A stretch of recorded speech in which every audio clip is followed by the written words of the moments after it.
Uh, Shall I? Frodo, God, help me, Frodo. It has. Go ahead. It Tim. has. Oh, there Glorious. you go. See, that's fucking professional. Yeah, that's Prof. That's Prof Oak right Prof. there. Professional Oak? That's not what his name is. That is His name man. is Yeah, Professional Oak. That's exactly it. That's why they call him Prof Oak. Professional Oak. I love that. I'm the Pokemon professional, but most people around here just call me Prof Oak. He is though. He is a Pokemon professional. That's his I mean, job. he is. I mean, yeah, it's Professional not Oak. untrue. I love it. I love it.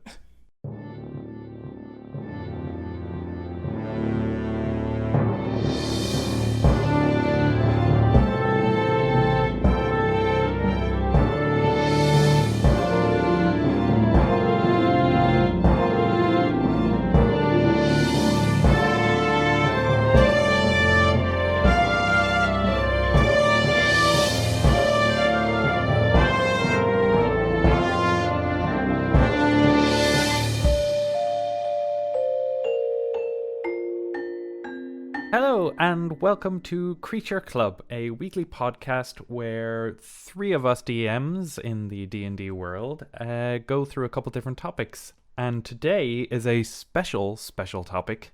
It is going to be a homebrew special. I will be discussing some pieces of homebrew that our listeners sent in, along with my co-hosts, Daniel. Hello. And the inimitable Mikey. It's the homebrew, baby. Wow, I was not You did expecting give him that. some lead up time, so yeah. I didn't expect it either. That was good. Hey guys, how we doing? I'm Mikey. I'm excited for some more homebrews. Yeah, same. homebrews. My rambling intro got us there eventually, but here we are. The first one went down great. People liked it. Some guys reviewed our collection on the DMs Guild and said it was very good. So I don't know if they listened to the show. Shit, I didn't know that. Check it out right now. It's right there. Oh my god. And yeah, I think the first one went down so well, so we needed to do a second one, and it was so much fun to record. So let's do it, man. Hell yeah. What guys are we gonna go through this week? Well, or we'll do it one by one. We won't spoil them all at the moment. We'll reveal them as they come. But what you guys gotta know is that we got a couple of monsters from our listeners, and we're gonna talk about them. And at the end, we're gonna put them into a little document for free on DM's Guild. The links will be everywhere, whichever you'll either on our website, creatureclubpodcast.com, or on Twitter at creatureclubpod, or on your RSS feed in the little description. It should be there too. So let's do it, guys. Heck yeah. So today we're going to be going into 4 different monsters / creatures / specific people, which have been submitted to us by 4... Is it 4 delightful people, or was it 3? It's 3 delightful people, but it is 4 monsters. Huzzah. Tim, what is the first guy that we have that we're going to talk about today? The first creature that we're going to be talking about is the Dream Eater, which is submitted to us by Adam Buxton, who is a pretty avid listener by all accounts, it seems. He sent us in a couple bits and bobs, which is very nice. Jesus. They showed up on the last episode too. So on the last Homebrews episode. How about Yeah. that? The Dream Eater is a creature of the Shadowfell, which is kind of cool. Shall I just jump straight into the old description that was submitted to us with slight alterations? Yeah, sure. Go ahead. Sure. Cool. The Dream Eater. When a powerful magic user suffers a traumatic experience, their dreams often turn dark, causing nightmares. This foul energy leaches into the Shadowfell, and as the nightmares grow more frequent, the power of the dreamer's magic quickly consolidates into a nightmare energy, forming a Dream Eater. This foul aberration seeks... Same. foul aberration seeks out sources of power and emotion using the small gap the user created to escape into the material realm. Once upon the material realm, they find and drain any Any magic users you can locate. Wow. Any magic users? Any magic users. Sticking to the shadows. Yeah. Ladies and gentlemen, Daniel's broken. That was very Broke at him. that reminds me of something else, but I can't think what it is. But it really tickled me. You guys know where we can get a new Daniel? Yeah, this one's or we broke. can fix this one. Oh no, I'm far too defective for them to ever try to make another one. We try to bring you back, and we just don't have the receipt. And there's like, what the fuck do you think you're doing? Warranty. This has definitely been like modded post purchase. Like you can't bring this back. No. Oh man, No one would build something like this normally. what are you So doing? yeah, no, it didn't fly. Are you messing? You chancer! Get out of here! Get out of my shop! All right. Sticking to the shadows and causing their victims to feel exhausted and to lose their memories. The Dream Eater looks like a floating shadow with a contorted, tormented, screaming skull-like face atop a long, sinewy neck. Their long arms end in 3 clawed fingers. Dangling below the main body are long, whipping tendrils of shadow. Shadow drips from the body, and a feeling of exhaustion and dread emanates from it. Whew, quite a bit Ooh boy. going on there. Yeah. Jeez. And we do have a stat block, but would we like to kind of talk over that little guy, see if there's anything in it? Any thoughts? The little guy. So what exactly is this guy for anyone who is kind of wondering? He's a waking nightmare. Yeah, basically. He's a waking nightmare, but he's given power from the fact that he's the nightmares of a magic user, like sorcerer or wizard, or even perhaps a warlock. It'd be interesting to think about what the kind of clerical equivalent would be actually. Ooh. Like a living heretical thought. That could be interesting. Oh wow. So far the idea, I really like the idea of when you're a powerful magic user and you're just like, you're so good at bending reality and you're so powerful that your own nightmares are coming to life and are just wreaking havoc. And that's very cool. And that's such a cool thematic thing that to add a bit of like extra mystery and horror into your D&D games and into your setting. And that's awesome. It's kind of similar to how the beholder's dreams would kind of manifest in reality and kind of mess with like gravity and stuff. It's kind of extending that idea into the ability of magic users. You can bring it down to the same kind of science and magic, I guess, if you wanted to explain it a bit more. Yeah, and I think it's pretty cool. The kind of manifestations of dreams as always. If you were to put this into your world, it would kind of solidify what they all are. Like I think the beholder's nightmares coming into reality are specific to that beholder, but I think creating this as a product of the Shadowfell and the Shadowfell's connection to like the material plane gives it like you can almost fear your nightmares even more. People will know that these things exist. Don't have nightmares. Yeah, I think you can definitely say like something as simple as because the Dream Eater is a creature that is formed from another creature's nightmares, you could make the argument that like its form can change to suit the nightmare of that creature. Yeah. But I also think that it always has enough features in common, or some part of it is common enough that like there is lore about it, and it can be kind of like, like if the party are fighting it or they're tracking it, that they can develop an understanding of what this creature is and how it works. Yeah. So yeah, I like both that it can be kind of interpreted like a dream, but there's also some commonality there that means that you can make reasonable deductions. Mm-hmm. Giving it a stat block as well, looking down through it, it has certain immunities, but maybe dependent on your own nightmares, you might even give it some vulnerabilities. Yeah, true. Yeah, maybe. And maybe, I know Adam has put down a description for it here, but maybe it can kind of change image into what your magic user is afraid of, what their nightmares are. Like a Bogart. Like a boggart. Like a boggart, I guess. What is that, guys? I don't know that. It's the thing from Harry Potter. That turns into your nightmares. Oh, right. I'm not into Lord of the Rings, It's sorry. in the third movie. It's the thing they keep in the closet. What's this, a Star Wars thing? Or Yeah. It's when Yeah, Luke goes to the Dagobah system and Yoga pants him. Yeah, That's good. okay. all right. That's cool. Yeah, but maybe something like that too, like a Bogart, like Humphrey Bogart. For a man called Bogart, he's very handsome. Or he was very handsome. Well spoken as well.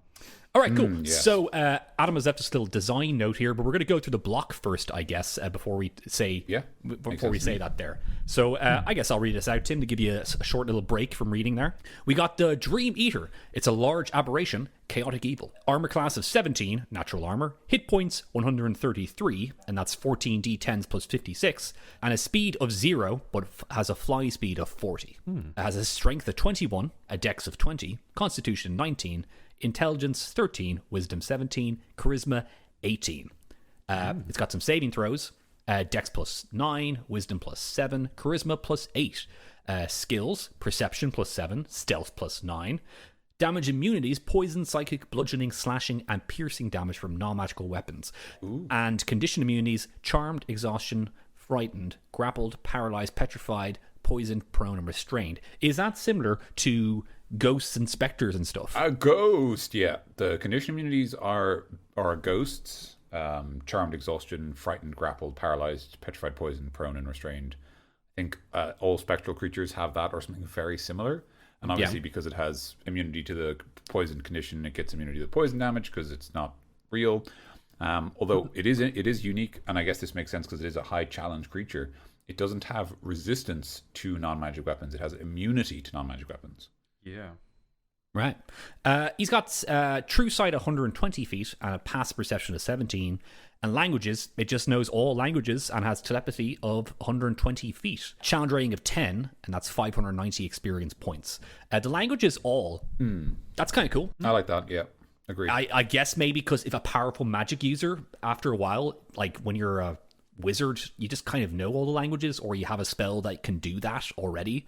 Where you can comprehend it all, so it might make a bit of sense. Or it's kind of saying about how like this creature is one that feeds on like fear and nightmares, and the idea that those are more universal mortal experiences, so that it doesn't, you could even cut the languages all and just say that it has telepathy, but it has like the kind of broadcast telepathy where it can where it speaks and everyone hears it in their mind. Or it communicates in visions of terror. All it does is exude this terrifying aura where you understand that it is like projecting nightmares at you. Yeah, it is pretty cool. Right, so here's some feats and abilities.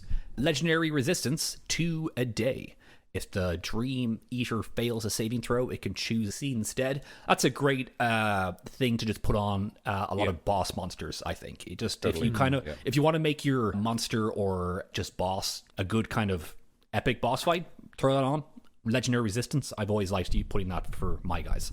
Yeah. Same. Preferred prey. The Dream Eater will automatically use its move to head towards and target the nearest magic user it can sense. The Dream Eater cannot sense any creature not capable of casting a spell or carrying a magical item. That is cool. I like that. Mm-hmm. It adds a bit of a puzzle to the encounter, which is kind of my favorite thing, I think.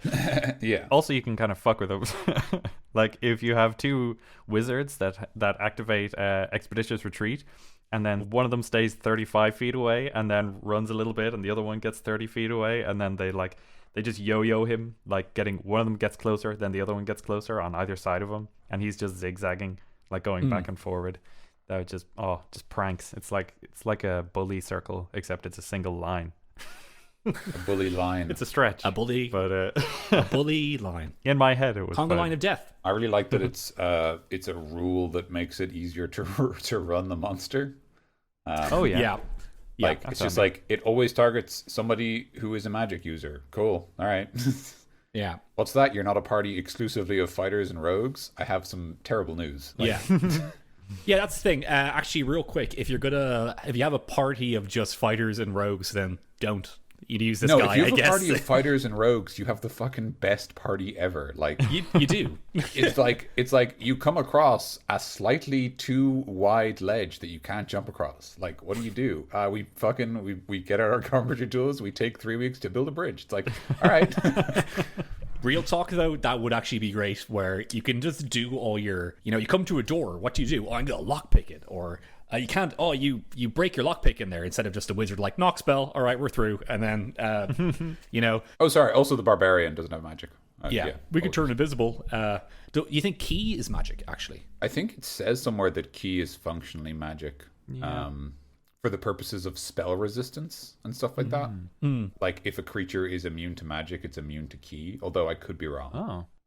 Yeah, I think in the description for the monk it says they use a special kind of magic called ki or something like that. Like it uses the term, so like I think it's at the DM's discretion. But I think the commonly held argument is that it is a form of magic. Right. Although in fairness, actually, if your party was like a fighter, a rogue, a monk, and a barbarian, that would be pretty cool. It would basically be like a Conan party. Yes. Like yeah. So like that'd be fine. It's like who cares if you can decide for yourself whether or not it's magic, but the important thing would be that it would be like different from spells. Okay, shall we keep going? Because we got a couple things to get through here. Actions. Would you like to do that, Daniel? Sure thing. Multi-attack. The Dream Eater makes 2 claw attacks, and then it has its claws, which is a melee weapon attack with a +9 to hit, reach of 5 feet, targets one creature, as you'd expect. On a hit, it deals, this is interesting, 3d8 psychic damage, and the target must succeed on a DC 14 Constitution saving throw or gain 1 level of exhaustion. Nice. But what's interesting to me about that is that the creature has really strong physical stats, but it doesn't use those for its claw. Because I thought that's where we were going to. I thought we were going to lead to a point where... Because comparing that just to, say, the Ghost, for example, the Ghost has very bad physical stats. Well, not very bad, but it has like a negative strength and like 13 dex and 10 con. So like the Dream Eater is like way beefier. So it's interesting that that's not actually part of its damage. It makes sense because it is supposed to be like incorporeal. But yeah, I don't know. I'm curious about that. Like, I wonder, is the intent that it can use its strength to break things? Like it can affect the physical world, so it could like break down doors and like chase people, but like it would still just use its psychic energy to drain them. Yeah, but it's psychic energy. It doesn't have any modifiers. It's just straight 3d8. It doesn't even have its intelligence, wisdom, or charisma added to that. Yeah, it's strange. It's interesting, certainly. Maybe add wisdom since he's a dreamy boy, just for a +3 to make it like kind of. I suspect that it's a and this might just be me, but I suspect that the reason it doesn't do any guaranteed damage is because of the levels of exhaustion is pretty dangerous. Yeah. So it's like it's almost like a fight where the primary resource isn't your hit points, it's actually your levels of exhaustion and how many more levels of exhaustion you can afford to lose while fighting this thing. And this guy is a challenge rating 10 monster, so at that point, you know, everyone has 100 million HP or something. Yep, that's right. Something near that, right? Formally, about 100 million. And so the damage that they would take 100 wouldn't make a huge amount of difference. 100 million. But I think you can only take like 5 levels of exhaustion before you die. You can take 6 and then well, maybe the 6th is death. Yeah. 6 is death, yeah, so I guess you're right. No, sorry, 6 is death. I couldn't remember if it was 6 or 7 was death. So yeah, you can take 5 levels. So you can actually, it doesn't matter how much damage it deals because you can only afford to be hit 5 times. Well, you can only afford to be hit and then fail the saving throw 5 times. Unless you've got someone who can restore levels of exhaustion. Yeah, but once you're at that 5th level of exhaustion, you are absolutely useless. While I have you guys there talking about exhaustion, just for our people at home, let's go through them. Sure. Level 1 of exhaustion is disadvantage on ability checks. Level 2 is speed halved. By the way, these stack, so if you get one of these, you have them and the second one. So level 2 is speed halved, and you have disadvantage on ability checks. 3 is, as well as everything else, you get disadvantage on attack rolls and saving throws. 4 is your hit points maximum is halved. 5, your speed is reduced to 0. So you get all that stuff. And then 6, you just die. Yeah. So yeah, at fourth level, you're knocked right down to only 50 million life health points. So right there is 50 million. Ooh, chunky. And that's really I like messing around with the exhaustion levels because it's just kind of a new way of doing an encounter, I think, because you never really use exhaustion levels, and it kind of fits this monster, and it adds a bit of lethality. It makes it very different, yeah. Yeah, but it makes it different and just a bit exciting, I think. It's a very cool and different way to do a monster. So, Adam, I applaud you for that. Indeed. One clap, though. Oh, there we go. Yeah. Golf clap. Cool. Next action. Terrorize. Recharge 5/6. The Dream Eater emits nightmarish visions. Hey. Each creature within 10 feet of the Dream Eater must succeed on a DC 14 Wisdom saving throw this time, not Constitution, or become paralyzed until the end of the Dream Eater's next turn. Ooh, that's rough. Rough. Also on a failed save, the victim takes 1 level of exhaustion. Oh, boy. That's very bad. All right, you're having exhausted, and you have to sit out for a turn, which in fairness does mean you can make the tea for everyone else. So that's true. I can just like, all right, you lads want a pod tea? All right, I'll be back in a sec, guys. Yeah, like you can make the tea. You can think about what character you're going to play next. You know, you've got a lot of time. Like Union says I get a smoke break, so I'll be back. Basically, yeah. like reading through that, it's like, he's got to be paralyzed until his next turn. And you're like, also you fail a level of exhaustion. Damn it! I feel like that was like tacked on at the end, and you're like, I'm gonna lose one next turn anyway because I'm paralyzed. So that is, what is it you call it when like one thing lends itself to another, so that like you can basically start stacking damage. I believe you had a term for that. Death spiral. A death spiral or a positive reinforcement loop is a more generic term for it. Yeah. Positive reinforcement loop is any loop where the energy put into it makes the loop go faster. So that's what that is, because it gives you more exhaustion and makes you not able to take a turn, so you're more likely to then take more damage and blah blah blah. Although this is going to be everyone within 10 feet of the Dream Eater, so just run away, idiot. Just run away, you dum dums. Just run away, you dum dum. Legendary actions. Tim, would you like to read them? Sure. Legendary actions. The Dream Eater can take 3 legendary actions, choosing from the options below. Only one legendary action option can be used at a time, and only at the end of another creature's turn. The Dream Eater regains spent legendary actions at the start of its turn. Action 1 is Dream Walk. The Dream Eater magically teleports up to 40 feet to an unoccupied space it can see. Number 2 is Deep Slumber. It costs 2 actions. The Dream Eater targets one creature that it can see within 60 feet of it. The target must succeed on a DC 14 Wisdom saving throw or fall unconscious for 8 hours. Ooh. The target wakes up if it takes damage or if another creature takes an action to shake it awake. Get up! Get up to Throw a bucket of water on him. Get up for school. Get up for mass. Get up to fuck. To fuck. Get up to fuck. Yeah. This is one dangerous boy, even to like very, very high levels. Like he's challenge rating 10 because I think like he does have quite little HP, but he works against a stat or like a mechanic that you can't really like build up against. Like you can't just practice staying awake as late as you can and build up your exhaustion tolerance so that it's like I can stay awake for 48 hours without going asleep. You know, you can't really do that. I run on a 48-hour clock. Does that count for elves though? They can't be magically put to sleep. Well then, they can't be magically put to sleep. Yeah, there we go. That's that. Because I think it's very similar like to like any of the other sleep spells. It's just sort of you're knocked unconscious, but someone can wake you up.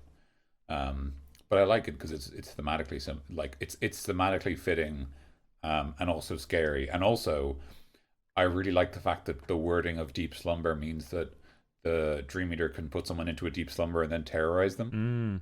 Yeah, because it doesn't deal any damage. So they're literally having nightmares as they're asleep. Very cool. Right. Night terrors. So guys, I'm going to read Cobras. I'm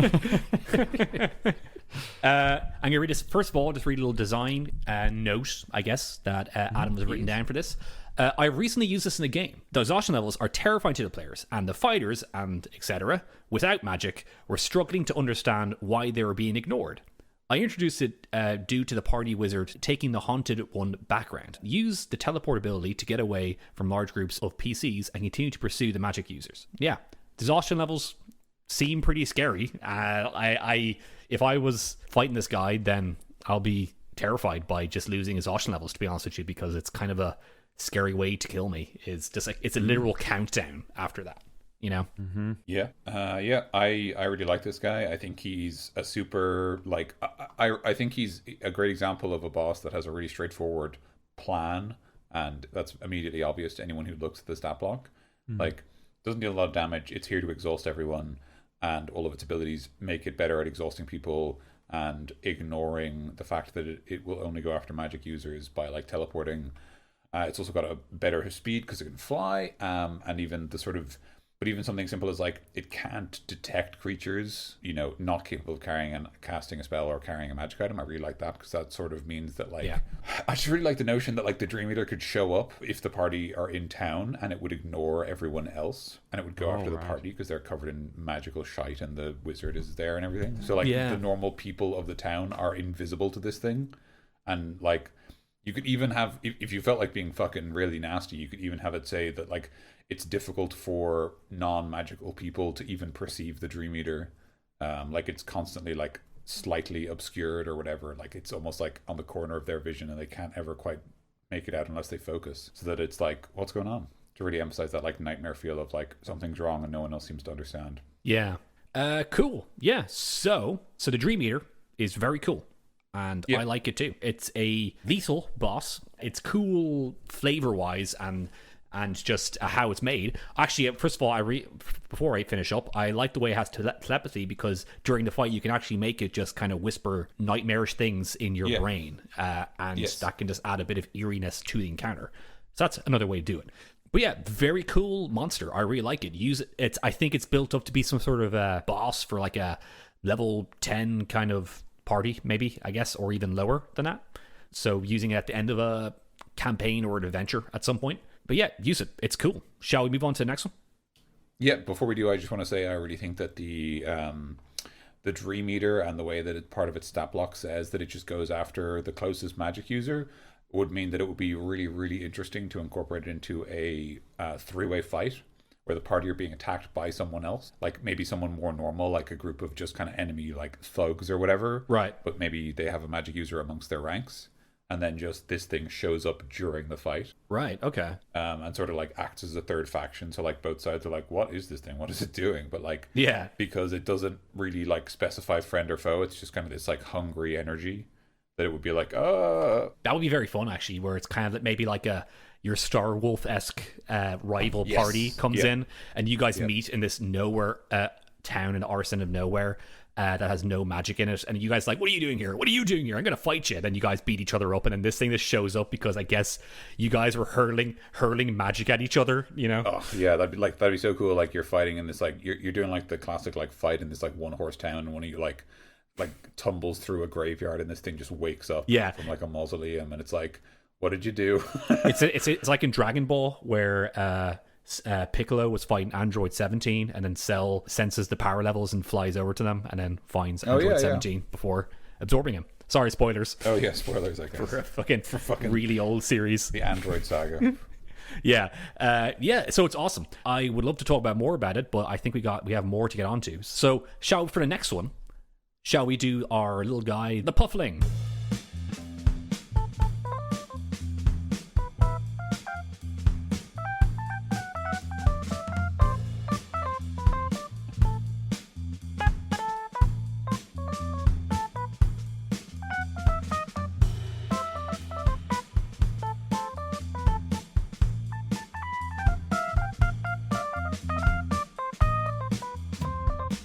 So the Puffling was sent to us by Kaybee. Mm-hmm. Do you know a bit about it, Daniel? Do you know it there? Yeah, it's very thematically similar to, on the subject of Dragon Ball, interesting enough. It's kind of it's a similar notion to Nimbus from Dragon Ball, in the fact that it is sort of a living cloud that follows you around. Right. Okay. But unlike Nimbus, who you can ride, it's more like a sort of it's more like kind of a wee like cloud that just goes around knocking things around and blowing people over and being a nuisance. Right. Like thematically, it represents kind of the chaotic nature of like zephyrs and small winds, like knocking people's hats off and things like that. And so like it lives for that kind of thrill.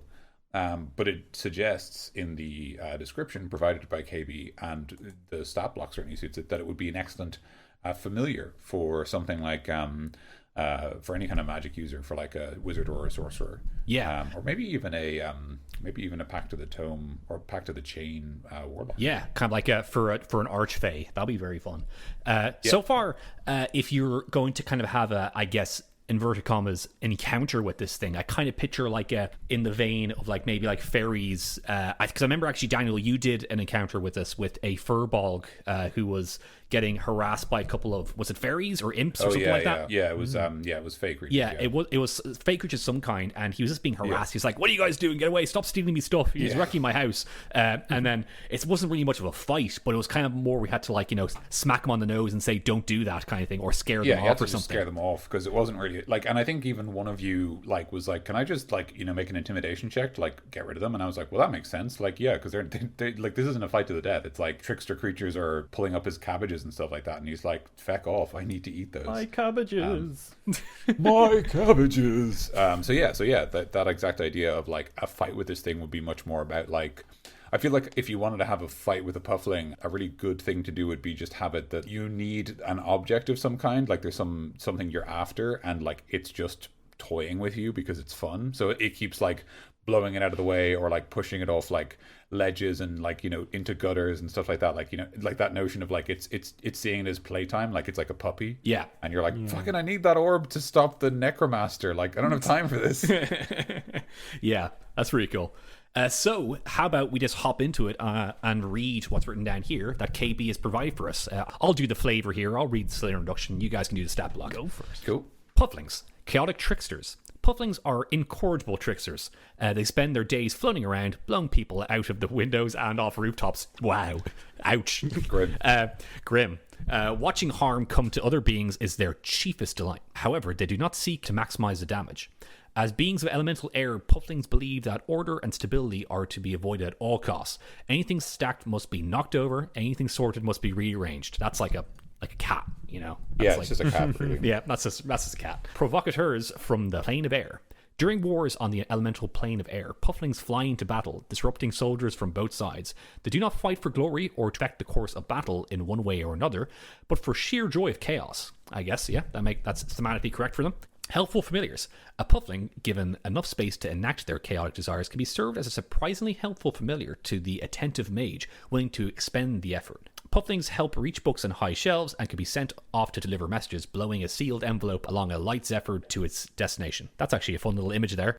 Yeah. In much the same way that dog owners get used to walking their dog regularly, mages with Pufflings find themselves often shredding old spellbooks, throwing the confetti into the air for their charge to blow around to expel their excitable energy. You're just super cute. Yeah.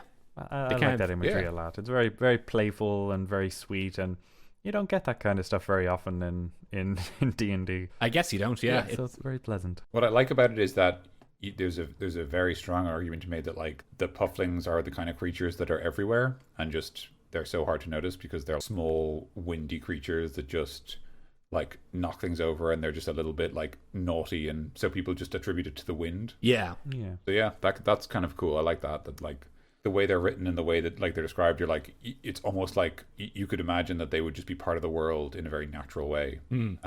Yeah. That could be like they could be a really fun like complication to add to any existing thing the party are doing. Yeah. Like in the world that I build, I like to integrate. The world is magic, and there's magic going to be everywhere. So stuff like this is perfect for like making the world feel otherworldly, basically. You might encounter a Puffling, but it's not going to be like a heavy fight encounter. It's going to be like, you guys are setting up your tents, and then some Pufflings puff by and knock over your tent. Yeah. What the fuck? Why are you doing Divine smite? But as an ally, maybe you can kind of win it over. And let's say if you're on an airship or something and you got attacked by sky pirates, and they knock one of your friends off the edge, then you're just like, Puffling, go get him back, and then he just blows your friend back onto the airship, like while he's flying, like, oh god, I'm gonna die, like, whoop, all right, I'm back here. And just Oh my god, I'm gonna die. this is the end for me. I'm dead. Yeah, even though when you have an airship, you have enough magical shit to get your friends back who fall off the side, you know? Either like a magic broom or a magic carpet. Sky pirates would probably like, they'd adopt Pufflings so that they could do that kind of stuff. Maybe. Like that is a consideration that you would have. Like if you have a mage on a sky pirate crew, they might keep a Puffling so that in case something like that happens, they can do that. Or they will cause the person to fall off the ship. I like the idea as well that in that context, you could almost treat them as like the idea of like rats. And how like, you know, ships would have rats on them, and they just like nest in the quiet parts of it, so that just like airships just have Pufflings in the quiet parts of them. Yeah. It's like, why is the fucking storeroom so windy? Wait a second. Somebody leave a window open. It's a fierce draft. There's a draft. Close the door. Oh, it is closed. You've let the draft in now. It's gonna fucking kick everything over. Yeah, so much fun stuff you can do with this guy. So, all right, guys, you want to hop into the stat block there? Yes. Puffling, small elemental, chaotic neutral. Armor class 14. 14 hit points as well, which is 4d6. Speed 0, but it has a fly of 40 feet, and it is a hover, which means that it doesn't have to use wings, and it can stop and float in place. It doesn't have to like fly like a plane, basically. It has a strength score of 3, dexterity of 19, constitution of 10, intelligence 8, wisdom 10, charisma 9. It has damage resistances against lightning, thunder, bludgeoning, piercing, and slashing from non-magic weapons. It's immune to poison damage, and it's immune to the exhaustion, grappled, paralyzed, petrified, poisoned, prone, restrained, and unconscious, weirdly, conditions. Oh, I guess unconscious means like falling asleep. Yeah. So it can't be put to sleep. Yeah. Passive perception of 10. It can speak Oran, which is the air language. Like the air elemental speaks that as well. Yeah. And it is a challenge 1/2 monster, which means it's worth 100 experience points. And it has one special ability. Tim, would you like to read from here? Of course. It has an ability called Light as Air, which it can use once per day. The Puffling can use a bonus action to become invisible until the start of its next turn, which is a cute little thing. It just like makes itself slightly like a more dispersed air. Yeah, it just slightly. disperses basically is what I'd imagine, yeah. Mm-hmm. It has 2 actions. It has Shock, which is a melee attack, +4 to hit, reach 5 foot, 1 target, a hit of 5 damage, which is 1d6 + 2 lightning damage. Delicious. Do you want to read that last one there, Mikey? Sure, I guess. Huff and Puff. The Puffling chooses a large or smaller creature within 60 feet. That creature must succeed on a DC 12 strength saving throw or be pushed 30 feet and not prone. So, yeah, that's just for knocking people over. And that's a fun little trickster kind of attack to do. Within 60 feet is pretty impressive Yeah. for such a small thing. Yeah, and pushing 30 feet is very strong. Yeah. It is, yeah. That's a very far push. That's a big push. But it is an easy strength saving throw, which basically means it's best used against smaller things like things like ogres and giants will very easily resist that, for example. Yeah. But no, I like this creature a lot. I really like that ability specifically. The thing I like about it is that I feel like it's a really good example of a familiar adding to the combat horizontally rather than vertically. And what I mean by that is like, rather than just being like, and my familiar also deals damage, it's like my familiar knocks people over and pushes them around the battlefield, which I can coordinate with like the fighter or the barbarian to like set up their attack. And like that gives like the wizard a new tool. Yeah. Which is kind of different and interesting, you know what I mean? Like in some ways Huff and Puff is like a new cantrip that the wizard gets, which is pretty exciting because you don't get very many cantrips. Yeah. Indeed. And it's because the wizards and your soft glass cannon boys, if they have one of these, then they'll have something that'll push away whatever charges at them immediately. Yeah. Yeah. Also, it's worth noting that because it is a 30-foot push, which is very long, you can have the Puffling use it on your allies to get them out of danger, which is also very cool. I really like that notion as well. That like the wizard can order the Puffling to blow it so that it can get away from a fight, as well as using it on its own. It doesn't say that the Puffling moves at all itself. So I was trying to think, like, you couldn't use it as like a rocket propellant for yourself. Like you stand with the Puffling in front of you and your back to a chasm that's like 29 feet wide. And he blows you across. Although he could just blow you across instead of being like a little jetpack. Yeah. Yeah. Do you guys remember Creature Club episode 1? The Arakocra. No. I mean, I do. It was about 50 billion years ago when we did it. Yeah. But I remember it was about Arakocra, and they had an ability where they can do a ritual to kind of summon a air elemental. Yeah. Yes. And that's kind of part of it. So you probably wouldn't need to do the exact same thing for a Puffling, but it does make sense lore-wise for a Puffling to kind of hang around. If you have Arakocra in your world, Oh yeah. maybe it'll be a perfect familiar for an Arakocra player character, an Arakocra wizard, or something like that. It just because it's like an air elemental being, and it's already written that they can kind of control air to a degree. You know? Yeah, they're like tied to the plane. Yeah, that makes sense. I like that a lot, actually. I think it would be cool to have like a different variation for like the 4 elements, and I just thought of a couple names for them while you were talking there. If you wanted a water version, you could have like a Splashling. If you wanted a fire one, you could have an Emberling, and if you wanted an earth one, you could have an Earthling. You get a human friend. I am an Earthling. You get a human friend. just a guy. Just a guy. Just follows you around and from the like real he just world. pushes people over with his hands and stuff. He's just He has fucking no magic. incorrigible prankster. Yeah, he does the exact same stuff as a Puffling, but he's just a guy. Yeah, but he's just a guy. Love that. I love it. Fuck off, Jeremy. God. Can you stop calling me your familiar? I'm your buddy. I'm Jeremy. It's really quite hurtful. I summoned you. You're my earthling buddy. Well, that's cute. Yeah, I love the Puffling and the idea that comes with it. Just this is off the top of my head, and I think this is a really natural fit. A really fun fight for, and a really fun like encounter for especially a newer party would be that the party hear that there is a ghost in one of the abandoned houses in town because it's knocking things over and moving sheets and stuff like that. And when the party go to investigate, it's just a trickster Puffling that's making trouble to make people run away because it finds that funny, which I like because it teaches you that, like, especially for like a newer party, it both teaches you, like, you know, things are not always what you hear from the world because the people thought it was a ghost but they were wrong, but also like that, like, the Puffling isn't like a hostile creature. It doesn't really have any interest in fighting you. So the notion that, like, you realize that there is, like, you know what I mean, like there's more than just goblins and humans, that like this world has like these different like middle ground creatures that are more interested in their own motivations. Yeah. And it also feels like an early episode of Pokemon, like how you get your Puffling familiar. It's like you fucking check out this weird haunted like building and it's like, oh, it's just a cloud. Yeah. Yeah. Super cute little cloud. Yeah. So that's the Puffling. I like it too. It's great. I kind of said my stuff on it. Yeah. So use it as a trickster guy. Use it as a familiar. Lots of stuff you can do with it. So shall we move on to the next one, guys? Yes. I think the next one should be another one from Adam Buxton. Oh. Grand. I think I would agree. That one is the Gobbo Alchemist, the Goblin Alchemist, but I call it the Goblin Gobbo. Alchemist.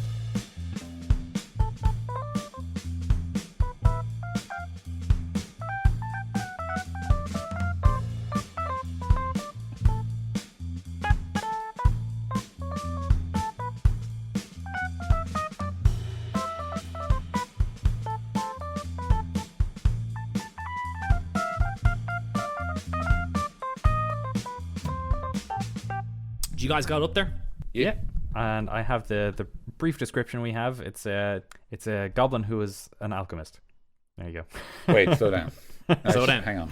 Oh, you're getting ahead of myself? Let's slow my roll. A little bit, I think. Yeah. All right. So yeah, this thing's a Goblin Alchemist. That's kind of, it says, does exactly what it says in the tin. Yes. But what does a Goblin Alchemist do? What can one bobbit do? Sorry. I don't think anyone, like, one person's I gonna think get that one reference, person Mikey. got that. Exactly. And that right. one person is Stephen Brady. It's Stephen Brady, yeah. Actually, no, wait. Jack Clinton might get it too. Yeah. Anyway, so sorry. Okay, the Goblin Alchemist. Yeah, it's a goblin who practices alchemy. It fits their kind of aesthetic as like mad, chaotic creatures that like to cause havoc and things like that.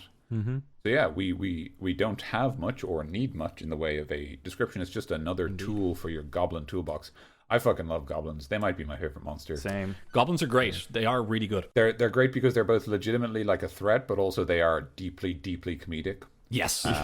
Because they're very small. And you can make them as complex or as simple as you like. You can have them just be these dumb, stupid creatures that just want to kill everything that they see, or you can have them be as complex as other like humanoid races. Like they could be as complex as your gnomes or your halflings with regards to society and stuff. Daniel, have you ever told on air the story about the Quest Boys non-canonical movie Goblin encounter we did? Oh yeah, I don't know if I have, but I really enjoyed that. Well, we'll say it again in case people haven't heard it. Oh, yeah. Would you tell it better or would I tell it better? I don't know.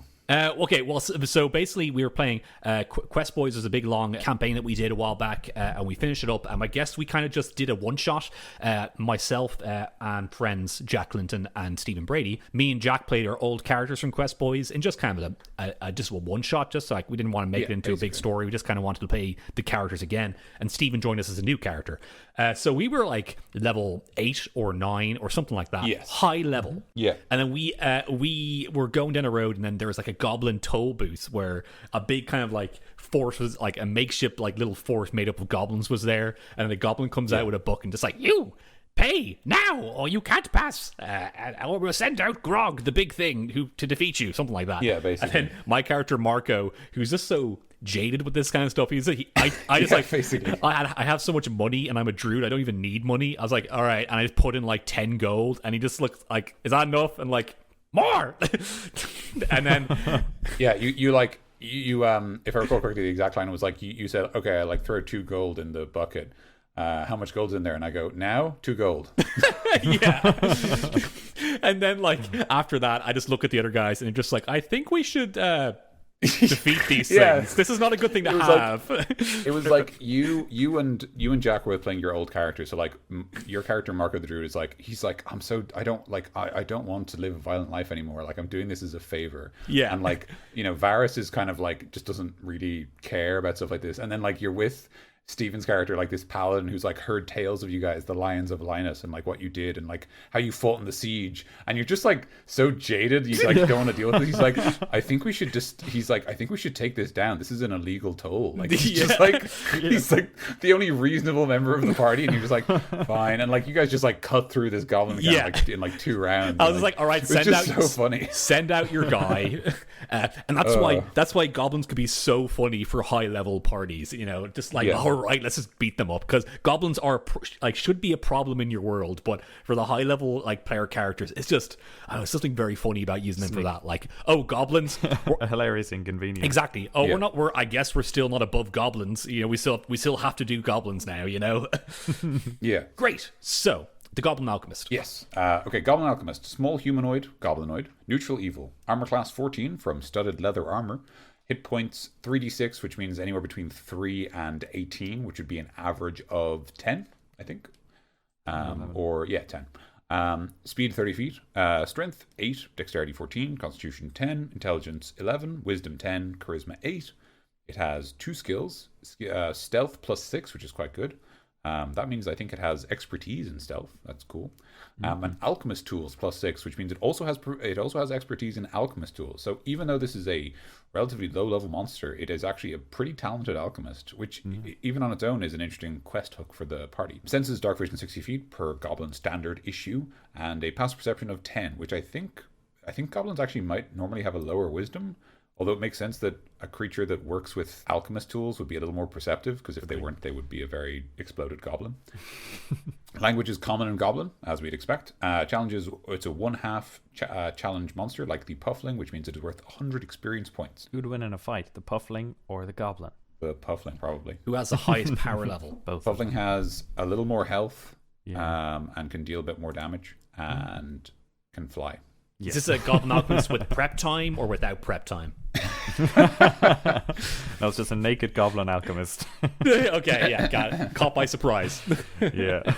In the shower. Throwing soap at it. Yeah. The Goblin Alchemist has a single ability, which is Nimble Escape. The Goblin can take the disengage or hide action as a bonus action on each of its turns. That's just a gobbo thing. Yep. Goblin kind of racial ability, yeah. Yeah. He has a club. He's not very good with it. They have a club. They're not very good with it. +1 to hit. Reach 5 feet, 1 target. Hit 1. 1d4 -1 bludgeoning damage. Oh, God. Yeah, this is what happens when you have a negative strength. Potential of 0.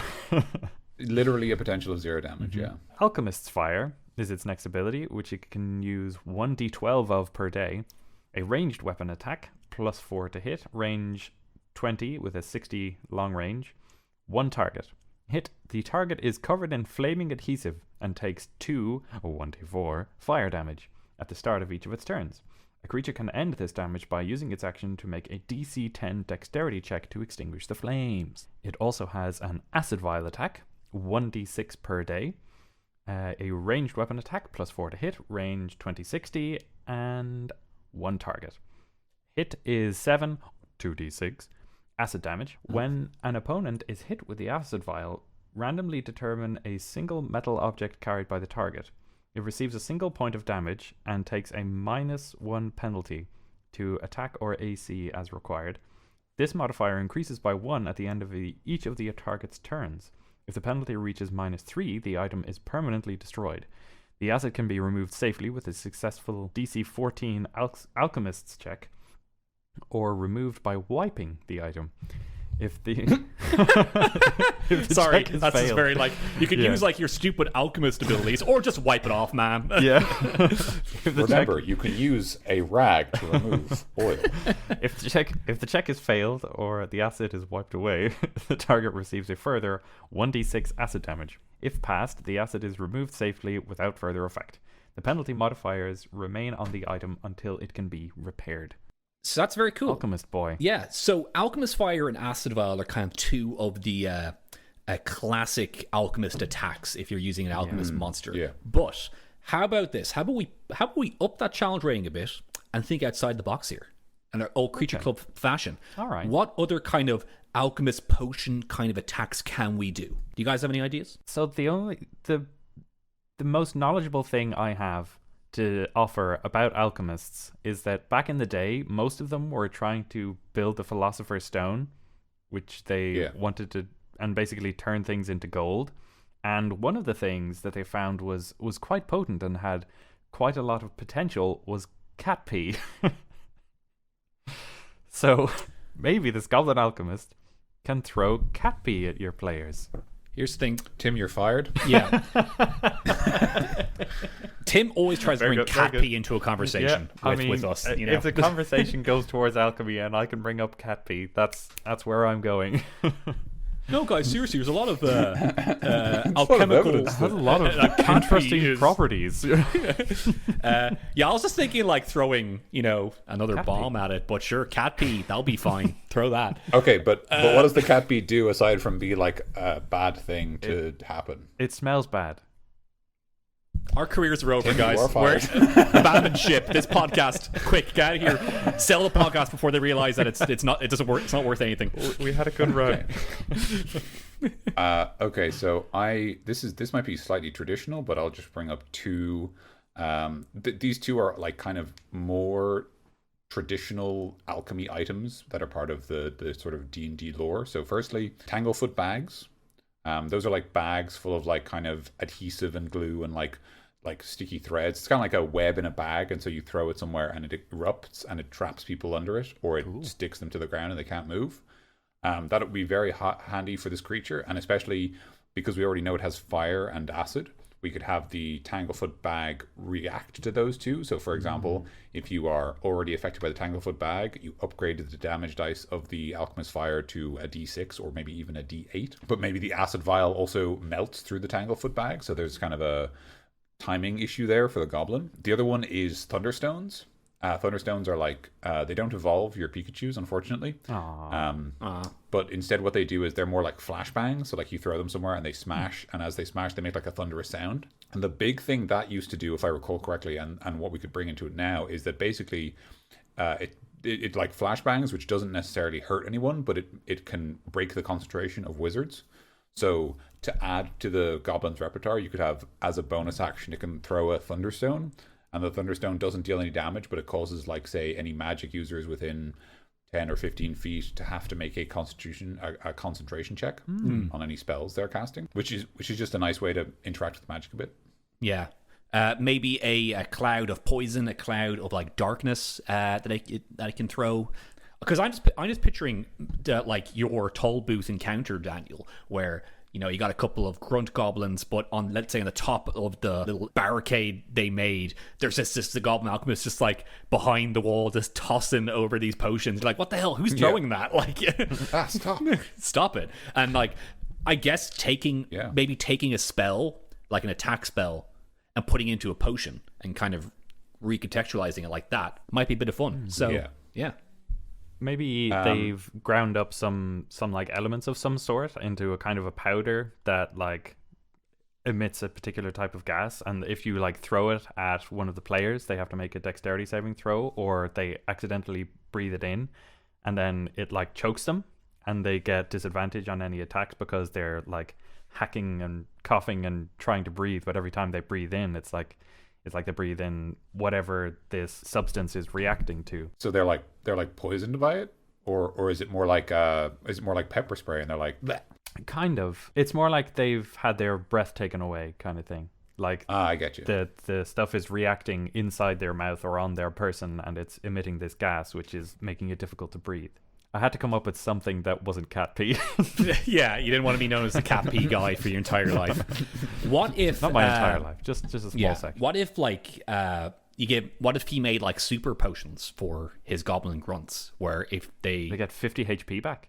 well, something like like that, in Pokemon. but yeah, from like in Pokemon, but yeah, something either like actually health potions, or just when they drink it, they just are stronger, kind of like a berserk kind of potion, where they was kind thinking of that, yeah. they frenzy and they kind of like start kind of like look angrier, like, and you're like, oh, these are not the same kind of goblins we fight before, you know, this is weird. But imagine like you're just fighting like a goblin of all things, and they just crack open a health potion. You're like, wait a second, Crack open a cold one. you can't do that. But you don't get health potions. How do goblins have health potions? Somebody is, and then like Something is going on here. yeah, and then like this alchemist is just tossing them at them, but if you kill alchemist first, then the encounter's easier or something. So yeah, so it's a what is it, guys? What kind of encounter is it? All together now, puzzle encounter.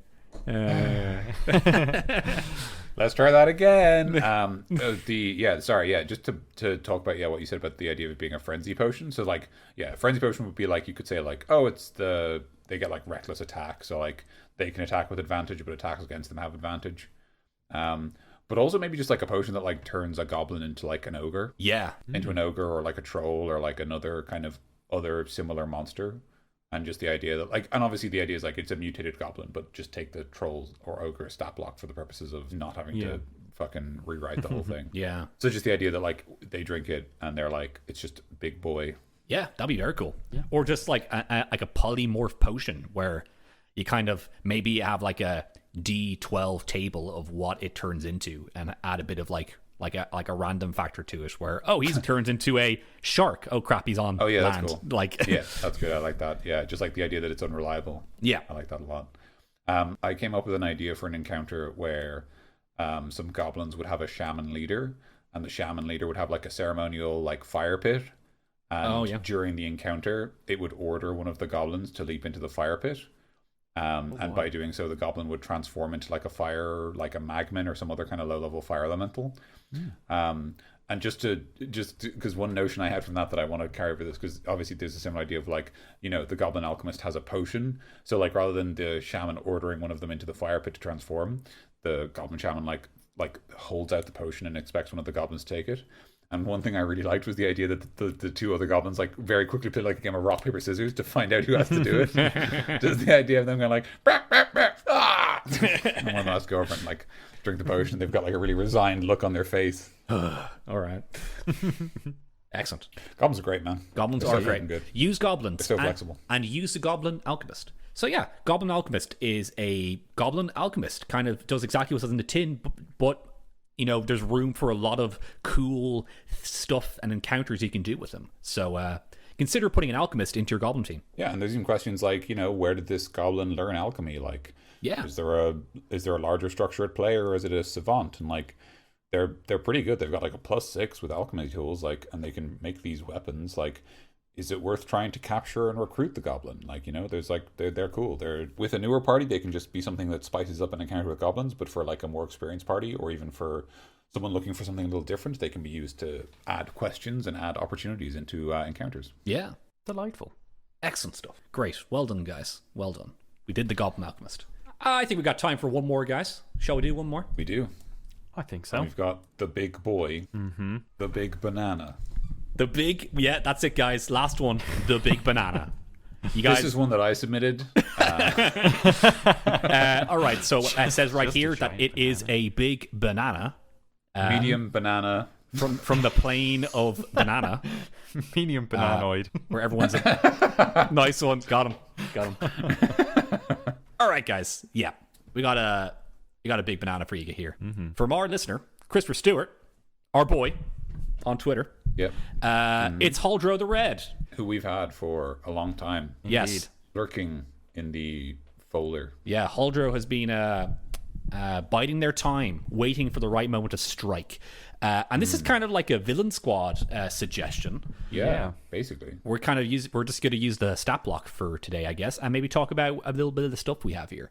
So we got a lot of stuff here from Holdro. Yeah. Shall we give it a little quick overview of it? Tim, do you know a bit about it? Were you kind of going through it a bit there? I gave it a quick overview, but it's hard to skip any of it.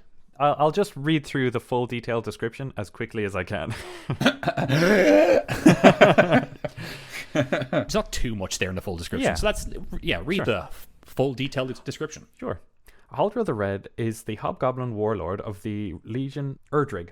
Early in the campaign of his legion, Holdro was met with several grave failures. As such, his faith in Maglubiet had been shaken. Holdro then sought out the power in tomes. In Holdro's campaign for power, he found a tome, potentially ties with the Cult of the Dragon. Archived in this tome, he found a ritual for draconic power was written. Holdro sought out the components, the most difficult of which to obtain was dragon blood. Over time, the Legion was able to procure red dragon wormlings. The ritual was grisly and required harvesting enough dragon blood to be fully submerged, but this was a small price to pay. Holdro bathed in the blood of dragons, and the ritual was a success. When Holdro emerged, he named himself Holdro the Red. Holdro declared from henceforth the Legion would abandon Maglubiet for true power laid with dragons. The Legion then began the worship of Tiamat and sought out allies outside of goblinoid kind. Those who voiced opposition were culled. This new change in the Legion leads to new allies. Holdro formed a new host, bringing the lizard folk, kobolds, and dragonborn who worship Tiamat. While not rare for ogres to be found in Goblin Legion, Holdro drove to actively find and recruit ogre mobs. And of course, there were goblins and bugbears. Now the Legion of Erdrig is no more. Instead, in its place stands a new host, the Order of the Claw. The Order is strong with multiple legions. In the host are other half-dragons besides Holdro. Being transformed into half-dragon is done sparingly, primarily being reserved for high-ranking members or for powerful warriors. So there you go. So, Warriors. come out and play. Mm-hmm. Christopher also said that this is the main villain in his current campaign. So if any of his... if he has suggested listening to the podcast, Oh, shit. to any of his people... cut the clip. Cut this out. And then the players won and Yeah. beat nobody, and there's no monsters coming And up. nothing bad happened. And we shouldn't read all this red text that he sent us. This looks really down important. the bottom, it says lol JK. Oh, it's a big goof. Oh, look at that it's big a goof. big goof. Turns out In it's the just end, going to it was a be. big banana. It's just going to be the villain's going to be man. Oh, that's interesting. Oh, well done, well done. The greatest villain was man the entire time, guys. Yeah. we learned so much. Right. So, whatever. He sent us on to us. We're going to read it because, why send it on to us, man? Why send it on to us if we're not going to read it? Heck yeah. Holdro the Red is a half-dragon hobgoblin warlord. Or he's a hobgoblin warlord that became a half-dragon through some sort of strange ritual. Indeed. Which is super cool. I really like it. Super spoopy. And he's got a team, a villain squad-esque team of other worshippers of Tiamat who also turn into half-dragons, and they're all kind of different colors, which I remember he kind of sent me a message or tweeted at me, all the other guys, but it's been a while back, so I'm probably not going to find it. Sorry, Christopher. So if it's on the email, I won't read it out. Maybe we can kind of put it up later or something Yeah, somewhere. you'll be able to find it on Twitter. We'll post it again. But yeah, I guess I think he's doing kind of a version of this campaign's kind of like a version of Rise of Tiamat, where there's different heads who are of the different colors, of the cult. Yeah. Where you got a blue, you got a white, you got a purple, you got a brown, all the colors of the chromatic dragons. Yeah. Yeah. Yeah. Blurple, cyan, green, Purple, of course. dinosaur, mauve, maroon, sword and shield, crystal. salmon. It's just a salmon head. Salmon. Oh, sorry, that tickled me. Yeah, so it's a big bad. It is. Big bad hobgoblin warlord. Shall we just go through the stat block to maybe get us a bit more information on this guy before we kind of give our 2 cents? Let me just open up the JPEG real quick. It's loading, Let me guys. just crack open this fresh JPEG. Smells good. Ooh, it's crunchy. Will I start us off while you're cracking open that JPEG? Yeah, it's still loading for me. Yeah. You're on that really fast 4K dial-up. So Yeah. It's taking their time. So Holdro the Red, medium humanoid, half dragon, lawful evil. Armor class of 18 from plate mail, which makes sense. They are the general of a whole legion of hobgoblins. Someone spare a feckin' suit of plate mail. Hit points 206, which is 19d8 plus 120, which is a lot. Speed 30 feet, Strength 16, Dexterity 14, Constitution 16, Intelligence 16, Wisdom 12, and Charisma 16. So sort of just a very lucky player. I wrote these at home, or alternatively, a good sort of well-rounded villain stat block. Indeed. There's a nice emphasis where they're strong and they're like tough, which obviously makes sense because hobgoblins especially are just strong and tough. But obviously the intelligence and charisma suggests someone who's capable of planning ahead, coming up with strategies, and also someone who's a good leader, someone who can command other creatures and have them follow. Agreed. Saving throws: intelligence +6, wisdom +4, and charisma +6. That's interesting that the saving throws are all your mental stats. Skills: athletics and deception, both at +6, both practical enough. Athletics for pushing people over, deception for lying to people.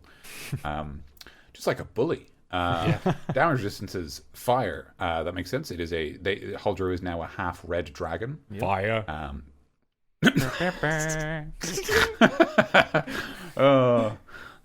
That's it. Timothy Dalton is just such a treasure. If you guys don't know what we're talking about, it's Hot Fuzz. It's a great film. Watch it. Continue. Yeah, it's an excellent movie. God, it's so good. Senses: blind sight to 60 feet and dark vision to 60 feet. So very good at 60 feet. And a pass perception of 10. Which should be 11 because they have +1 wisdom. But anyway, that's fine. I'm not the one sneaking up on Holdro. I don't care. Languages: common. Yeah, makes sense. Draconic, Giant, and Goblin. I like that a lot. I like these 4 languages because they aren't randomly picked. The Goblin is obviously his heritage as a hobgoblin general. The Draconic is both because of his transformation. You actually do get Draconic as a language when you take the half dragon template, so that makes sense. Cool. But also thematically, the fact that they are becoming a dragon worshipping cult makes sense that he would speak Draconic.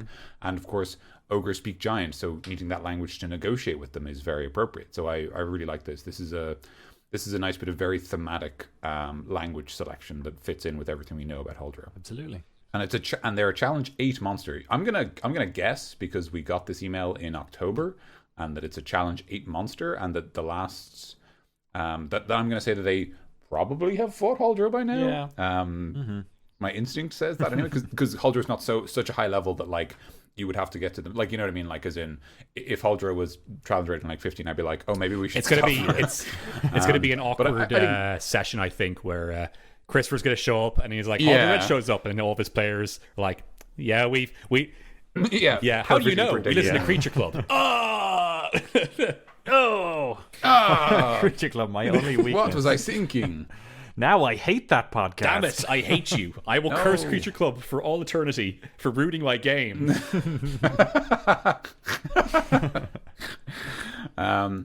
Martial advantage. Once per turn, the Holdro, I'm going to assume that's supposed to say just Holdro, or perhaps the Red, which would also be, by the way, would be a fucking rad title. If it was just the Red, it's like, yeah.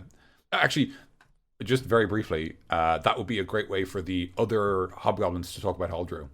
They don't call him Holdro anymore, they just call him the Red. And he's an iconic enough figure that everyone knows. You've got red on you. more fucking Granado trilogy. Yep. That's all of it. Okay, once per turn, the Red can deal an extra 14 or 4d6 damage to a creature it hits with a weapon attack if that creature is within 5 feet of an ally of the hobgoblin that isn't incapacitated. So that's the hobgoblins get that ability, martial advantage. It's cool. It's their version of nimble escape. I think the fact that it's 4d6 means it's based on the hobgoblin captain, because the normal hobgoblins I think only get 1 or 2d6. So it obviously scales up as they become more powerful. Radical. 2 times legendary resistance. If they fail a saving throw, they pass instead. They can choose to pass instead. So just like the Dream Eater in that sense, because you want to give that to a boss. Actions. He has myriad actions, it seems, right?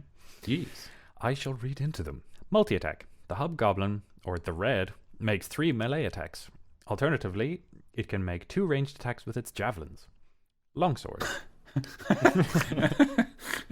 Sorry, just that's not like intrinsically funny, but like one of my favorite like D&D 5th edition memes is just like, you know, you're level 7 and the fighter doesn't have a fucking ranged weapon, and any enemy starts flying and they go, I throw my javelins I got when I started playing the game. And it's like your fucking fighter has like the chosen sword of destiny, like the world ender, the thing that cleaves dimensions, and then also just like 2 javelins. And they're like, I absolutely love that Holdro is he was originally just a fighter, a 5e fighter as well, and he's like fighting you guys, and he's like, oh shit, javelins, I have those.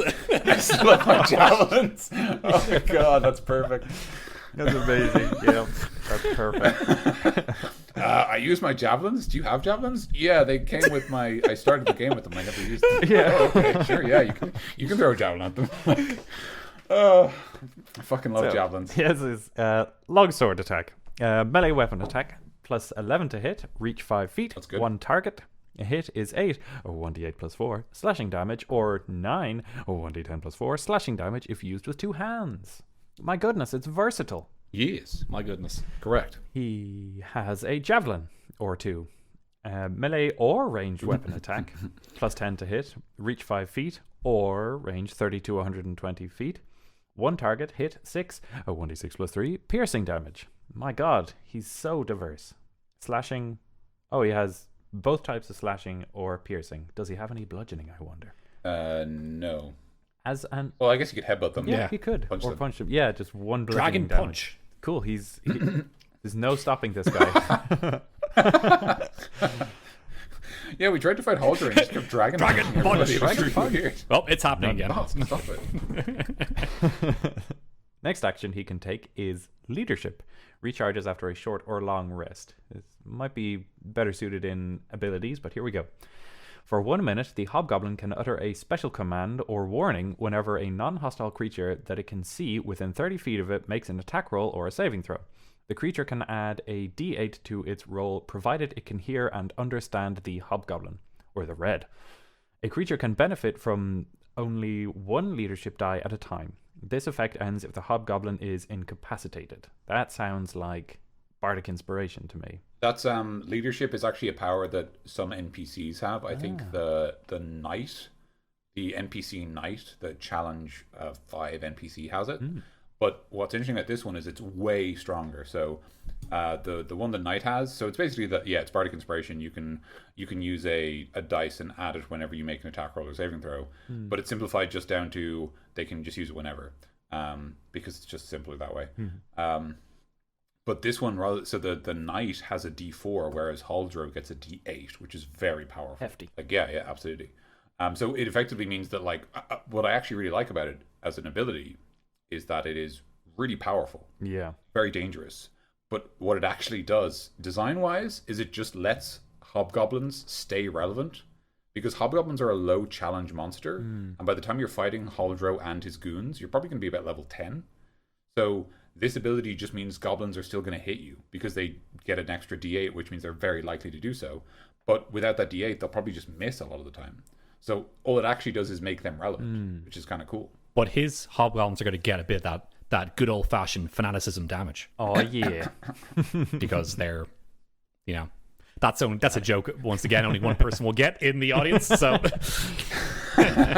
just shooting the choir, huh? It's kind of curiously worded. So it's for 1 minute they can utter a special command. So is that basically for 10 turns it can distribute d8s, or like it's any point? For one minute they can utter a special command or warning whenever a non-hostile creature that it can see within 30 feet of it makes an attack roll or saving throw. So whenever they do that, it happens. Right. Cool. So it's really strong. But it's basically everyone within 30 feet that's not hostile, whenever they make an attack roll or saving throw, gets an extra d8, and they only lose that if they're outside of 30 feet or if Holdro is incapacitated as an action on their turn. Yeah. Okay. Cool. So Holdro uses it, and it's basically a spell that lasts a minute. It's similar to like an aura, like what you call it, like Crusader's Mantle or something like that. It's not a dissimilar idea. Okay, cool. Sweet. It's a very useful ability, and I like it a lot. I like its design because it's a nice way to, as I said, keep your low level goons relevant and likely to hit the party. Yeah. But because they still won't do lots of damage, it's not as dangerous, and they obviously can still just roll low and miss. Fire breath. recharge. Fire. 5 to 6. The hobgoblin, or the red, exhales fire in a 15-foot cone. Each creature in that area must make a DC 15 dexterity saving throw, taking 24 or 7d6 fire damage on a failed save, or half as much damage on a successful one. You sounded a bit like David Hayter there. Metal gear. Metal fire breath. I think my signal dropped there for a couple seconds, so you just said fire breath. And then there was like 5 seconds of silence for me, so I was like, Stealth. all right. Colonel. Metal Gear. Reactions. Disarm. I'm not going to do that. Remember the basics of CQC. Remember the basics of CQC. Disarm. If a melee attack roll is made against Holdro, results in a roll of 5 or lower before modifiers, the attack must make a DC 6 saving throw or be disarmed of the weapon they are made to attack with. So if you attack them with a sword, your sword gets disarmed out of your hand. The weapon is knocked 5 feet away from the creature that had made the attack in the direction of the DM's choice.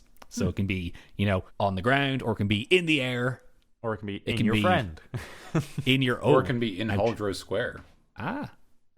Which is pretty cool. That Holdro can disarm you and then use your weapon against you, and you're like, "Ooh, give me that back! Stop! It's mine. It's now. mine. That's mine now. That's really cool. Adding that kind of is a cool martial ability to give to a boss guy, because you're fighting him instead of just knocking. I attack you with a sword and then you attack me with a sword. He's like, oh, but I disarm you, and that's you've interrupted. No, that's different. Flow. Stop. Stop it. Arrest him. Stop it. Stop it. He has legendary actions. Holdro can take 3 legendary actions, choosing from the options below. Only 1 legendary action option can be used at a time, and only 1 at the end of another creature's turn. And only at the end of a creature's turn. Holdro regains spent legendary actions at the start of its turn. Cool. What's it got, guys? Firstly, Holdro can move. Holdro moves up to his full movement speed without provoking opportunity attacks. Wow. Which is very good. Yeah. Next up is a weapon attack. Holdro makes a weapon attack. Ooh. So that can be with the longsword that we've mentioned before, or the infamous javelins. Indeed. Yep. With the javelin, I guess. I only have 2 though, so I can't do it very often. What a novel concept. What a strange ability. It's got 1 more. Yet 1 more. Frightened foe costs 2 actions. Holdro targets 1 enemy it can see within 30 feet of it. If the target can see and hear Holdro, the target must succeed on a DC 16 wisdom saving throw or be frightened until the end of Holdro's next turn. A target that has already been frightened, or that has succeeded a save against being frightened, is immune from this effect for the next 24 hours. So that's a similar notion to the frightening presence that dragons have. That is a handy little callback to his old draconic stuff. We are not done there, though. We still have lair actions. Shall we go through that? Yeah. Let's do. All right, lair actions. Holdro can use lair actions on initiative count 20, losing initiative ties.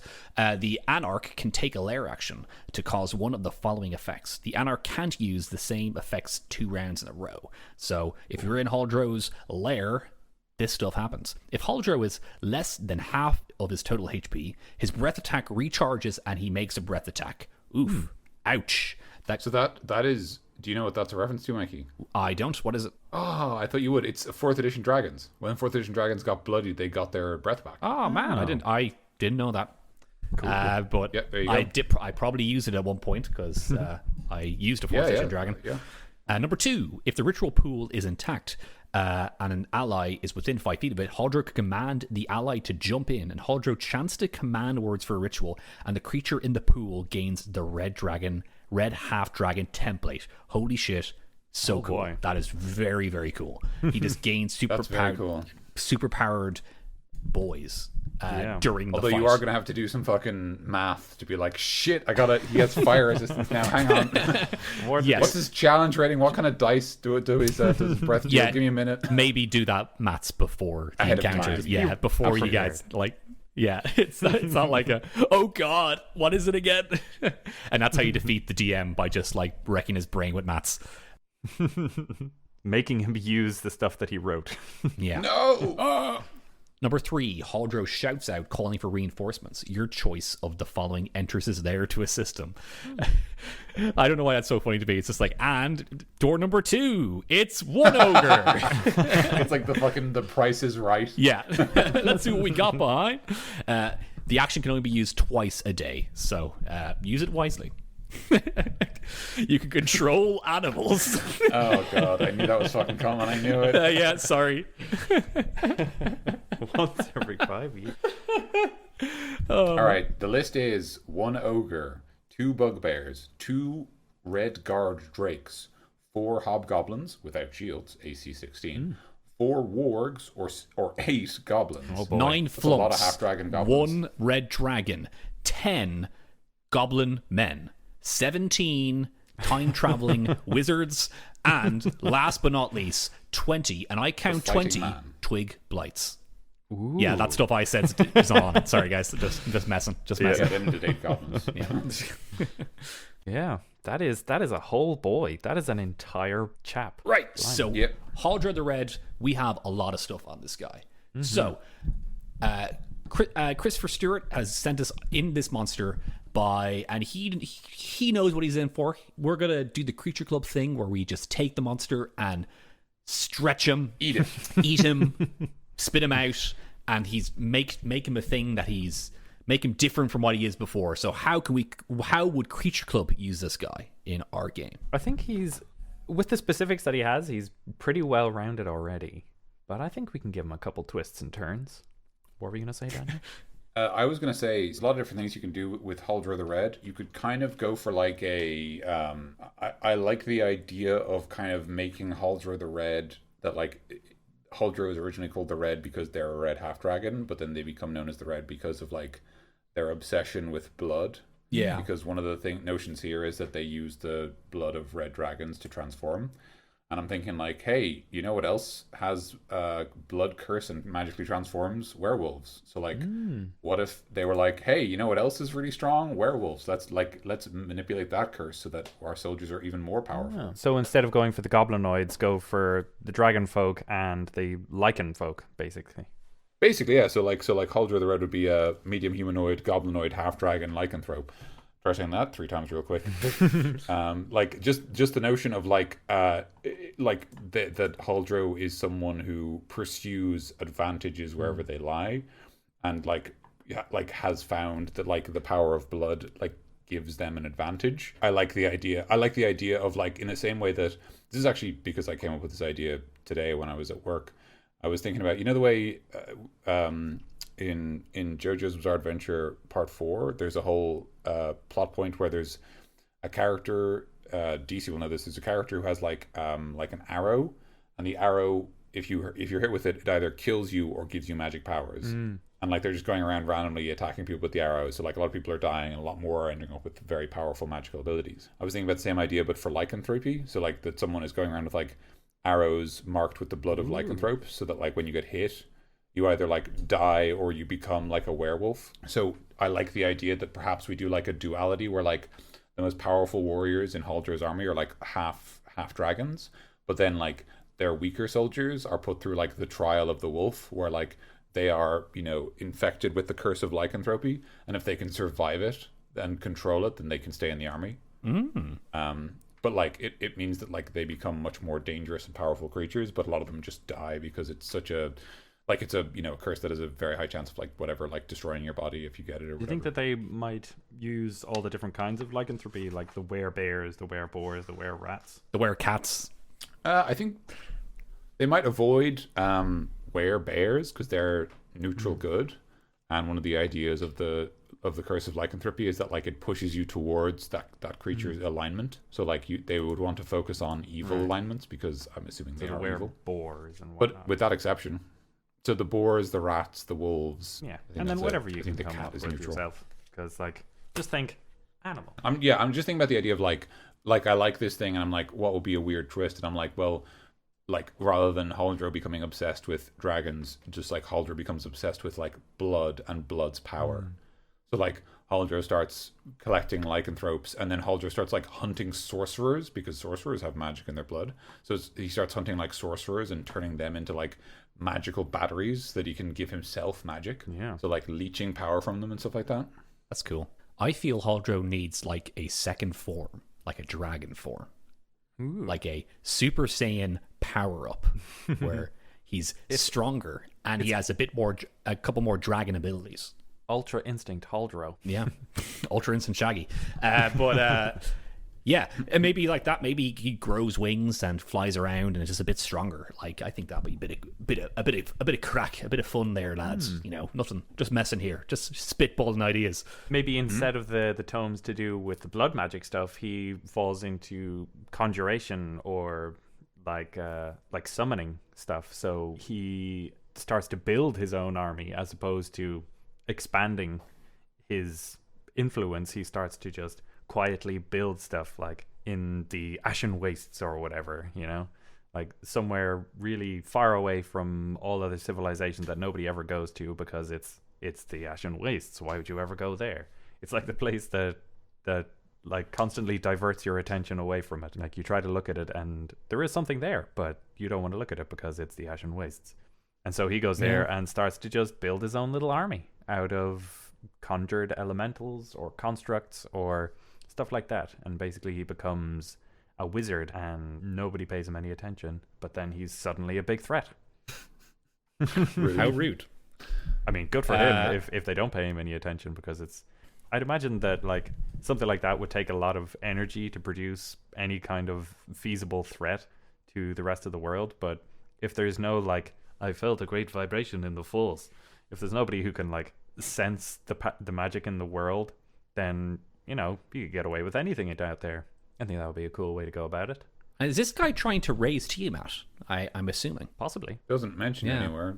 I mean, they began worship of Tiamat. That's cool. We might have just given away the rest of Christopher's the campaign into the future. I mean, not summon Tiamat, summon but Bahamut because he changes his ways. Someone else, like Superman. Superman. Yeah, it's Superman. Summoning Superman to help you fight whatever is coming up. Yep. Summon Star Fox. Oh boy, this is a tough episode, guys. We're trying not to step on your toes, Chris. We're sorry if we do.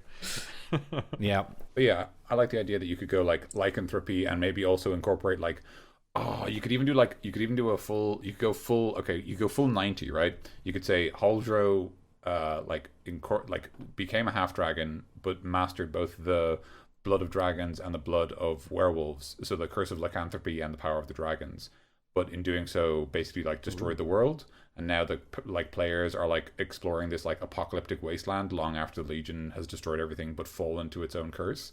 You almost have like this Bloodborne vibe of like Beware the Old Blood, and like the idea that like these vials of like blood potion that like literally just give you like lycanthropy powers for a brief moment like exist, and they're just everywhere. But it's like if you drink enough of those, like you'll go as bad as they did, and like they're the ones who caused the world to turn like this. Yeah. If you drink more than 2 of them before you take a long rest, you become a werewolf. Don't exceed over the daily dosage. I do like Holdro being just a guy who's like, I just want power, man. So give me that dragon power, give me that lycanthropy, give me everything that can power me up, so I can be the strongest guy and lead these guys.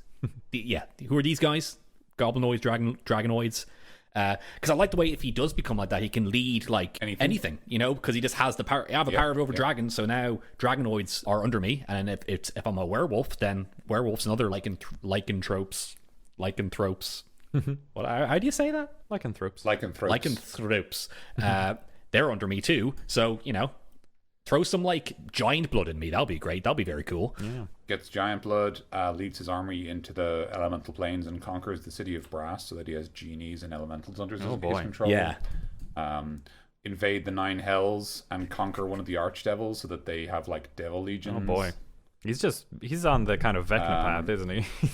No, because you know Vecna has an agenda. Holdro just wants power. Like Holdro just wants to be the best, and like will do whatever is necessary to be better. Yeah, And it's actually, I can picture like your player character's not giving a shit about him, and then when just in the background, Holdro's just taking over everything, and then towards the end, just like, oh, we didn't do anything, and Holdro's just, oh shit, he's taking over everybody but us. Crap. Okay.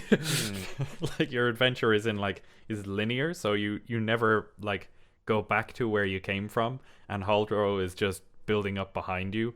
So, like 2 steps behind just you, becoming more and more powerful. Oh shit! Is that what's going on? Oh shit! Yes, I am. That is cool. Is there anything else we can say on Holdro, guys? Because it's a big guy. Mm-hmm. I hope we gave him his due, because there's quite a lot on him, and it would be great to go into a lot more detail, but we only have so much time on this show that we can. Just as one last twist, there is the description that Holdro and the Legion begin to worship Tiamat. Which is an interesting notion, but as a reversal of it, what if Holdro was like, well, with this ritual and the blood of a red dragon, I get this much power. What if I had the blood of the queen of all dragons? Oh boy. Oh my god. So he's not interested in worshipping Tiamat, but in replacing her. Oh boy. That is... Instead of a queen of dragons, you would have a dark king. That's like a Final Fantasy boss, where it's just a regular guy, and at the end somehow becomes God, and you have to like fight it in space, you know? You have to kick his ass with friendship. Yeah.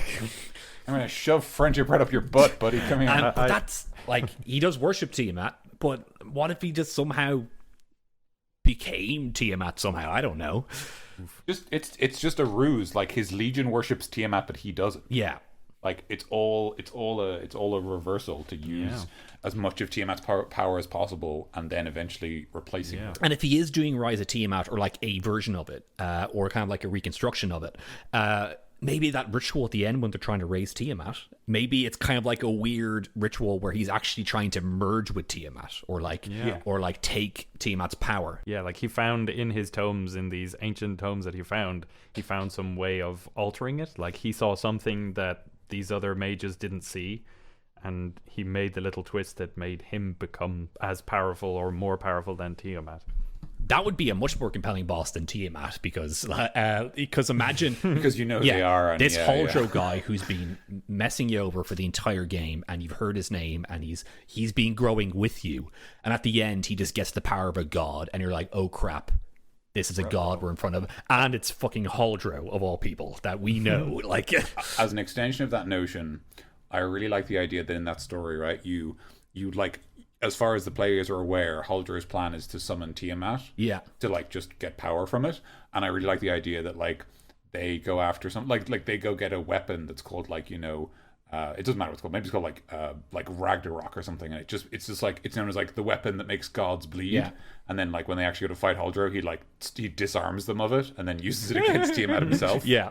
Because his plan was always to take her blood. Yeah. And it's just like, thank you for bringing this to my attention. Just like, you fools, and then just fucking kills Tiamat in half. It's that Ocarina of Time, you helped Ganon all along kind of moment. Like, no, what? Motherfucker. Holdro. How about for a final twist, Holdro was a ghost the whole time. How about that, huh? Didn't think of that one. I'm a ghost, and also I'm all of your dad. And then he disappears. I'm all of your Every character looks at themselves in the mirror, and they're all hobgoblins. Holdro the Red is Ghost Dad. Ghost Dad. And then it turns out like the name of the campaign all along has been just Ghost Dad, and you're like, Ghost all right, well done. Wow. Such incredible planning. Yeah. That's when the title shows up at the end of the boss fight, just before the credits. You're like, very clever what you did there. Kind of like at the end of PT when you realize it was a teaser for Silent Hills. Yeah. Such a shame. Yeah, no, such a shame, man. But rip in peace. Anyway, wow, we have talked for a long time. Shall we? We sure have. Finish up. Yeah. Okay, Holdro the Red, super cool enemy you can use. Just wants power. Great stuff. Thank you so much, Christopher, for sending us on and sharing your boss man. I hope we gave him the time that you would have liked, and I hope for the rest of you guys we gave the time for all your monsters. Thank you everybody for all the guys that we got today, because they're all so cool. Everything you guys send us is cool. We are so happy we even get to do these episodes. It is such a cool thing we can do, talking about stuff that you sent on to us. So thank you guys. Thank you so much once again. Yeah, so just to do it formally, thanks Adam for your 2 submissions that we used in this episode, and also for the Angler Dragon, which was your previous submission. You guys probably remember that. Thank you to Kaybee for the Puffling, and thank you to Christopher for Holdro the Red, who we just spent a long time talking about. Yeah, and that's it, guys. Whew.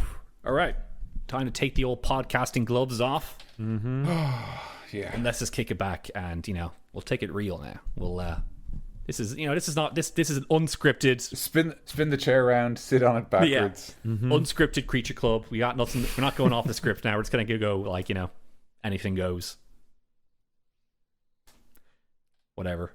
What is that? What? What are you doing? I don't know. I'm sorry.